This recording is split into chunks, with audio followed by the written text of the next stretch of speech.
যে মানুষটা মুনাফেক হবে, যে মানুষটা মুজরিম হবে, যে মানুষটা ফিতনাবাজি হবে, ওই মানুষটা মসজিদে বেশিক্ষণ বসবে না, মসজিদে বেশিক্ষণ সময় দেবে না। তাহলে ওই আব্দুল্লাহ আনসারী আপনার মতো মানুষ এখনো জিন্দা আছে, আর আপনার সামনে প্রতিদিন সে জামাতে শেষ সময়ে এসে জামাত ধরে, আর জামাতে সর্বপ্রথমে সে মসজিদ থেকে চলে যায়। আমরা কি তাকে কিছুই বলবো না? তাকে কি কিছু বলতে পারবো না? এই মসজিদে আমরা কি সবাই নামাজের জন্য আসি? মসজিদে যারা আসি আমরা কি সবাই আল্লাহকে ভয় করে আসি? মসজিদে যারা আসি তারা কি প্রকৃত আল্লাহ ভীরু? মসজিদে যারা আসি তারা কি সত্যি আল্লাহর বান্দা? আমি বলবো না, কোরআন বলবে। ওমান নাযলামু মিম্মান মানাআ মাসাজিদাল্লাহ। আল্লাহ রাব্বুল আলামিন বলছেন, এই যে মসজিদ, আল্লাহ রাব্বুল আলামিন কি বললেন? ওর চাইতে আর বড় পাপী মানুষ, ওর চাইতে আর বড় খারাপ মানুষ পৃথিবীতে আর দ্বিতীয় কেউ নেই। কার চাইতে? দেখেন, মসজিদে যারা আসে তাদের চাইতে। মসজিদে যারা আসে বলছে ওদের থেকে আর খারাপ মানুষ পৃথিবীতে আর দ্বিতীয় নাই। বলেন, এই বক্তব্যটা যদি এখানে আমি শেষ করে দিই, কাল থেকে মসজিদে আজান হবে? কাল থেকে মসজিদে আর নামাজ হবে? কাল থেকে আর ইমাম রাখার প্রয়োজন আছে? মাইকে আর আজান দেওয়ার প্রয়োজন আছে? না। কিন্তু তার শেষ পর্যন্ত আপনাকে জানতে হবে, শুনতে হবে, বুঝতে হবে। কি বলছেন? ওয়ামান আজলামু, গুনাহগার ব্যক্তি, পাপী ব্যক্তি, কঠিন মানুষ যেটা সব থেকে বড় পাপী, ওর চাইতে আর বড় জালেম অত্যাচারী মানুষ আর হতে পারে না। তবে এই যে আমরা একত্রিত হয়েছি মসজিদের ভেতরে, ওমান নাযলামু মিম্মান মানাআ মাসাজিদাল্লাহি আইয়ুযকারা ফিহা ইসমুহু, তাদের ভেতরে শুনে নেন, জেনে নেন, বুঝে নেন আপনারা, যাদের জন্য বলা হয়েছে ওর থেকে মুসলিম বা গুনাহগার অত্যাচারী মানুষ আর দ্বিতীয় কেউ নেই। তাদের ভেতরে গুণ কি থাকবে? কি গুণে গুণান্বিত হলে, কোন গুণটা দেখে, কোন নিদর্শনটা দেখে বলবেন এই মানুষটা সেই মানুষ যার জন্য আল্লাহ নবী বলেন নাই, যার জন্য স্বয়ং আল্লাহ বলেছেন কোরআনের ভেতরে ওর থেকে পাপী মুসলিম গুনাহগার ব্যক্তি দ্বিতীয় কেউ নেই।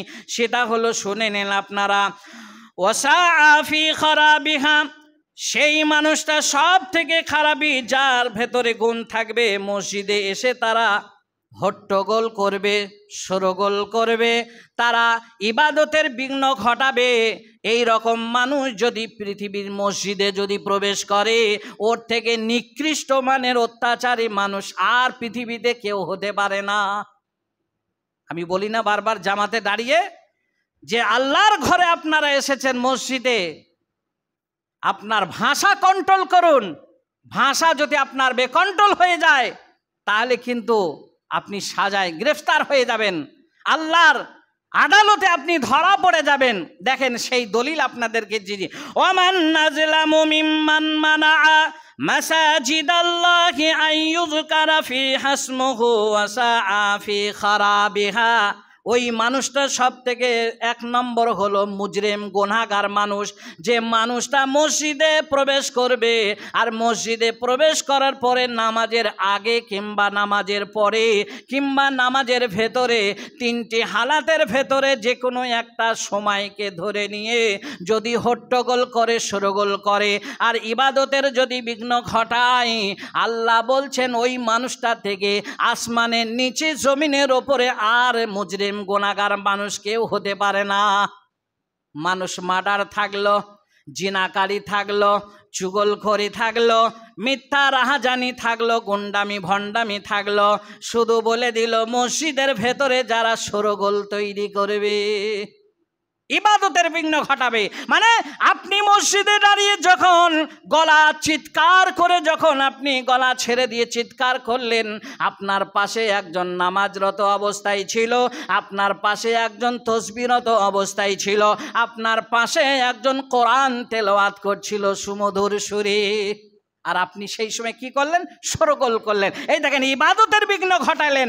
এই মানুষটাকে বলা হয়েছে পৃথিবীর ভেতরে, আসমানের নিচে, জমিনের ওপরে এর থেকে নিকৃষ্ট মানের পাপী দুনিয়াতে আর দ্বিতীয় কেউ নেই। এইবার আপনি মসজিদে চিল্লাবেন না ভাষা কন্ট্রোল করবেন, সেটা আপনার ব্যাপার। আমি আপনাদের মুখে ছাবি দিতে আসিনি, আপনাদের মুখে আমি তালা মারতে আসিনি, আপনাদের মুখে আমি মাস্ক পরাইতে আসিনি। শুধুমাত্র সত্যটাকে আপনাদের সামনে তুলে ধরে দিতে এসেছি, আপনাদের একটু স্মরণ করাতে এসেছি। এখন কিছু মানুষ আবার বলবেন, মাওলানা আমার বাবার 14 পুরুষের জায়গা ভিটের ওপরে মসজিদ বানিয়েছি, তিল তিল তিল করে আমরা জমা করে করে মসজিদ বানিয়েছি, আমাদের যা ইচ্ছা তাই করব। আপনি কোথায় থেকে বর্ধমানের মাঠে সেখানে এসে আপনি চিৎকার করলেও আমাদের বন্ধ করতে পারবেন না। আমরা চিল্লাবো, মসজিদে যা ইচ্ছা তাই করব। আপনার অত ব্যথা কিসের? আপনি বলবেন তো, আসেন আপনাকে বলার জন্য আল্লাহ উত্তর দিই, উলাইকা মা কানা লাহুম মাইয়াদখুলুহা ইল্লা খাইফিন। আল্লাহ রাব্বুল আলামিন সেটাও জানিয়ে দিলেন কি, মসজিদে এসে যখন তোমরা হট্টগোল করলে, তখন তোমরা মানলে না যেটা আল্লাহর বিধান, আল্লাহ এটা নিষেধ করেছে, তোমরা মানলে না। সেটার জন্য বলছে যে উলাইকা মা কানা লাহুম মাইয়াদখুলুহা, তাদেরকে আল্লাহ বললেন যে তোমাদের মতো লোক আমার এই আসমানের নিচে জমিনের উপরে দরকার নাই। আল্লাহ বলছেন আমার দরকার নাই, এই মসজিদে আসা না, তোমার কোনো প্রয়োজন নাই, তোমার মসজিদে আসতে হবে না। হ্যাঁ, উলাইকা মা কানা লাহুম মাইয়াদখুলু, সুতরাং তোমরা মসজিদে প্রবেশ করিও না, তোমরা মসজিদে এসো না, তোমরা মসজিদে বসো না। আল্লাহ বলছেন তোমরা মসজিদে বসো না। যদি তোমাদের মানসিকতা এই থাকে যে আমি চিৎকার করব গলা ছেড়ে দিয়ে, আমার মানে গলায় যত আওয়াজ আছে আমি সমস্ত আওয়াজ ছেড়ে দিয়ে আমি এখানে চিৎকার করব, আল্লাহ বলছে উলাইকা মা কানা লাহুম মাইয়াদখুলুহা, খবরদার খবরদার তোমরা মসজিদে প্রবেশ করো না। মসজিদ আমার ঘর, তোমার বাবার ঘর নয়। কে বলছেন? আল্লাহ বলছেন এটা আমার ঘর, সুতরাং আমার ঘরে ওই রকম তো লোকের কোনো প্রয়োজন নাই। ওই দুষ্ট গরু থেকে সৈন্য গোয়াল ভালো একটা প্রবাদ আছে না, আপনাদের ভাষায় ব্যবহার করেন কিনা জানি না, দুষ্ট গরু থেকে সৈন্য গোয়াল ভালো। দুধ টানতে গিয়ে যদি আপনাকে চাট দিয়ে পা ছুঁড়ে যদি ফেলে দেয়, সেই গরুকে আপনি কখনোই ভালো ভালো খাবার তুলে এনে দেবেন? দেবেন না। তাহলে সৈন্য গোয়াল তার থেকে অনেক ভালো। তাই আল্লাহ জানিয়ে দিচ্ছেন আমার ঘরে যদি তোমরা আদবের সাথে না বসতে পারো, এখানে শেষে একটা কত সুন্দর কথা বলেছে, ইল্লা খাইফিন, যদি তোমাদের ভেতরে ভয় থাকে আর ভয়ে ভীতু হয়ে যদি আমি আল্লাহর ঘরে, অর্থাৎ আমার ঘরে, মসজিদ নামে যে আমার ঘর, ওই ঘরে এসে তোমরা যদি কি করো, ইবাদত করো, সুমধুর সুরে কোরআন তেলাওয়াত করো, তোমরা যদি ইবাদতের বিঘ্ন না ঘটাও, তাহলে উত্তম মানুষ তুমি, ভালো মানুষ তুমি। তারপরে কি বলছেন, লাহুম ফিদ দুনিয়া খিজুম ওয়া লাহুম ফিল আখিরাতি আযাবুন আযীম। যদি মনে করো তাও মানবো না, তাহলে এহকালে তুমি কোনো জায়গায় সম্মান পাবে না। কে বলছেন কথাটা? আল্লাহ বলছেন। যদি এই রকম কথা, এই রকম কোরআনের আয়াত তরজমা শোনার পরেও যদি তুমি মসজিদে চিৎকার করো, সেখানে আল্লাহ ফলাফল জানিয়ে দিলেন কি জানেন, লাহুম ফিদ দুনিয়া খিজিয়ুম ওয়া লাহুম ফিল আখিরাতি, দুনিয়া এবং আখিরাতে তুমি কোনো জায়গায় শান্তি লাভ করতে পারবে না, সম্মান পাবে না, বেজ্জতি হবে, লাঞ্ছনা গঞ্জনার ভেতরে তুমি পড়ে যাবে, গ্রেফতার হবে, জুতোর মার খাবে, কুকুরের কামড়ানি খাবে। যদি মসজিদকে যদি তোমরা হেফাজত না করতে পারো, মসজিদকে যদি তোমরা ঠিকভাবে পরিচালনা না করতে পারো, আমরা মেনেছি সেই মসজিদকে, আমরা মসজিদ বলে কি মান্য দিতে পেরেছি? মসজিদকে মসজিদের জায়গায় আমরা রাখতে পেরেছি? না, রাখতে পারিনি। তাই আমি আপনাদেরকে দ্বিতীয় কোণে চলে যাই, সেটা হলো কি, জান্নাতি আর জাহান্নামী মানুষের ভেতরে কথোপকথন হবে। জাহান্নামী মানুষদেরকে দেখবে কারা? জান্নাতি মানুষগুলো। দেখার পরে প্রশ্ন উত্তর হবে, ফি জান্নাতিন ইয়াতাসাআলুন আনিল মুজরিমিন মা সালাকাকুম ফি সাকার। কটা কথা বললেন? 3টে কথা। নাম্বার 1 হলো ফি জান্নাতিন ইয়াতাসাআলুন, ওদিকে জাহান্নামী মানুষগুলো থাকবে জাহান্নামে, আর জান্নাতি মানুষগুলো জান্নাতের ভেতরে দরজায় এসে, বারান্দায় এসে, জানালা দিয়ে যেমন করে হোক সুযোগ পেয়ে যাবে। ওই জান্নাতি মানুষগুলো ফি জান্নাতিন ইয়াতাসাআলুন, সওয়াল করবে, প্রশ্ন করবে কাদেরকে? ফি জান্নাতিন ইয়াতাসাআলুন আনিল মুজরিমিন মা সালাকাকুম ফি সাকার। এক নম্বর হলো ওই মুজরিম গুনাহগার যারা পাপী মানুষ, মসজিদ যারা গিয়েছে অর্থাৎ সরগোল করেছে, দুনিয়া আখেরাত বলে কিছু চিন্তা ছিল না, ইল্লা খায়ফিন, তাদের অন্তরে আমি আল্লাহর ভয় পর্যন্ত ছিল না। ওই মানুষগুলোকে জাহান্নামে দেখবে আর প্রশ্ন করবে, কিসের জন্য তোমরা জাহান্নামে আসলে? কে তোমাদেরকে জাহান্নামে নিয়ে আসলো? তোমরা জাহান্নামে কেন আসলে? ওই মুজরিম ব্যক্তিগুলো, গুনাহগার ব্যক্তিগুলো যারা মসজিদকে এসে যারা আদবে থাকতে পারে নাই, আলেম ওলামার সাথে সৎ ব্যবহার করতে পারে নাই, আলেম ওলামাকে ভালো নজরে দেখতে পারে নাই, যারা নায়েবে রসুলকে যারা প্রেম ভালোবাসা দিতে পারে নাই, ওই সমস্ত মানুষগুলোকে দেখবে, দেখার পরে প্রশ্ন জাগবে, ফি জান্নাতিন ইয়াতাসাআলুন আনিল মুজরিমিন মা সালাকাকুম ফি সাকার। এইবার প্রশ্নের উত্তর দাও তোমরা। কাদেরকে বলবে? জাহান্নামী মানুষদেরকে বলবে, হ্যাঁ তোমরা জাহান্নামে কেন আসলে? কিসের জন্য তোমরা জাহান্নামে গিয়েছো? তোমরা জাহান্নামে কেন? তোমাদের কারণটা কি? তোমরা কি পাপ করেছিলে? এমন কি পাপী তোমরা ছিলে দুনিয়াতে যে তোমাদেরকে জাহান্নামে আসতে হলো? এরকম একটা কঠিন জায়গা তোমরা কি জানতে না? এই কঠিন জায়গা তোমরা কেন আসলে? তখন এক নম্বর বলবে কি, ক্বালু নামলাকু মিনাল মুসাল্লিন ওয়ালাম নাকু নুতঈমুল মিসকিন ওয়া কুন্না নাখুযু মাআল খাইজিন। কটা কথা বলবেন? এক ফার্স্টে যেটা বলবেন, ক্বালু নামলাকু মিনাল মুসাল্লিন, আমরা মুসল্লি ছিলাম না, আমরা মুসল্লি ছিলাম না। তার মানে মুসল্লি কাদেরকে বলে গো? যারা জুম্মার নামাজ পড়তে আসে এদেরকেই তো বলে পাক্কা মুসল্লি নাকি? যারা ঈদ বকরিতে নামাজ পড়তে যায় এরা ডবল মুসল্লি, যারা সপ্তাহে 2 কিলো করে গরুর মাংস খায় তারা 3 ডবল মুসলমান নাকি? কাদেরকে মুসলমান বলবেন? কাদেরকে মুসল্লি বলা যায়? যারা 5 ওয়াক্ত নামাজ পাবন্দি যারা আদায় করে। কাদ আফলাহাল মুমিনুন আল্লাযীনা হুম ফি সলাতিহিম খাশিউন ওয়াল্লাযীনা হুম আনিল লাগবি মুরিদুন ওয়াল্লাযীনা হুম লিযাকাতি ফাইলুন ওয়াল্লাযীনা হুম লিফুরুজিহিম হাফিজুন। একাধিক আয়াত আছে এগুলো, যে নামাজি যে হবে তার ভেতরে আল্লাহর ভয় থাকবে।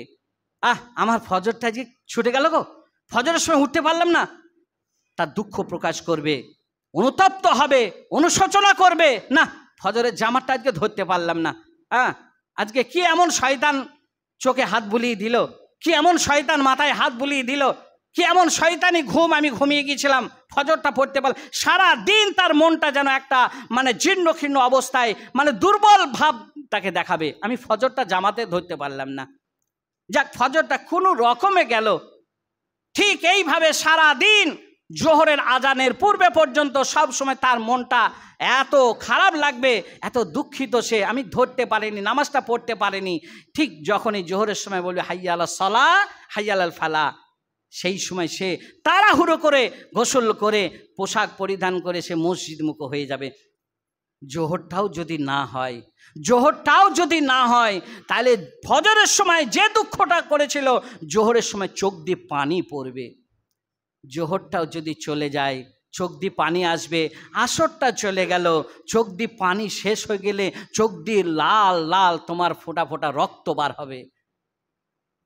এরপরেও যদি তোমার না হয় তুমি চোখে আর ভালো তাকাতে পারবে না।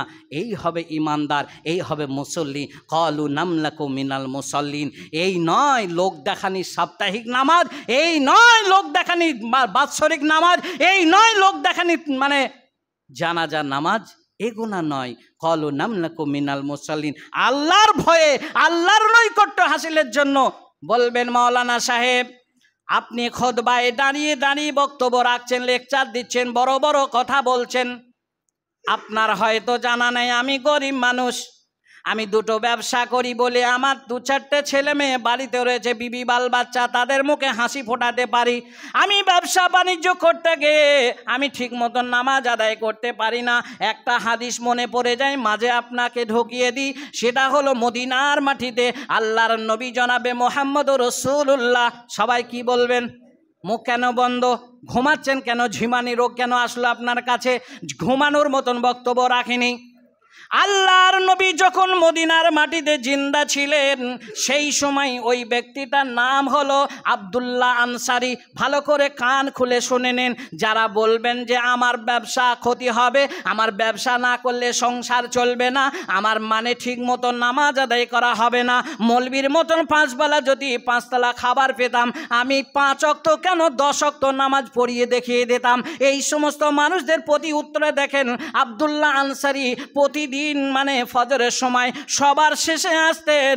আর ইমাম সাহেব অর্থাৎ আল্লাহর নবী যখন ডাইনে বাঁয়ে সালাম ফিরতেন, আল্লাহু আকবার, আস্তাগফিরুল্লাহ আস্তাগফিরুল্লাহ আস্তাগফিরুল্লাহ, আল্লাহুম্মা আনতাস সালাম মিনকাস সালাম তাবারাকতা ইয়া জাল জালালি ওয়াল ইকরাম, বেশি লম্বা চওড়া তাসবিহ করার সময় পেতেন না। তাড়াহুড়ো করে মজলিস থেকে ওই জামাত ভেঙে তিনি চলে যেতেন, নামাজ শেষ করে তাড়াতাড়ি চলে যেতেন, সুন্নত পড়তেন না, দোয়া দরুদ বেশি করতেন না। এবার সাহাবারা আল্লাহর নবীকে বললেন, ইয়া রাসূলুল্লাহ, আপনার জবান থেকে আপনার ওই মুখমিশ্রিত বাণী আমরা গ্রহণ করেছি। আপনি বলে ভালো করে শুনেলেন, সাকরগাছার মানুষকে বলছি, একটা মানুষের ব্যাপারে কোনো একটা মানুষ বলে দিল, হঠাৎ করে সিদ্ধান্ত নেবেন না, হঠাৎ করে সেখানে মানে আলোচনায় বসবেন না, সমালোচনায় পরিণত করবেন না, কটূক্তি করবেন না। সেই মানুষটার ব্যাপারে 1টা 2টি 3টি কমপক্ষে 4টি লোক সঙ্গে করে নিয়ে ভালো করে তদন্ত নেবেন, ভালো করে দলিল দেখবেন, তবে সেই মানুষটার ব্যাপারে সমালোচনা বা কটূক্তি করবেন।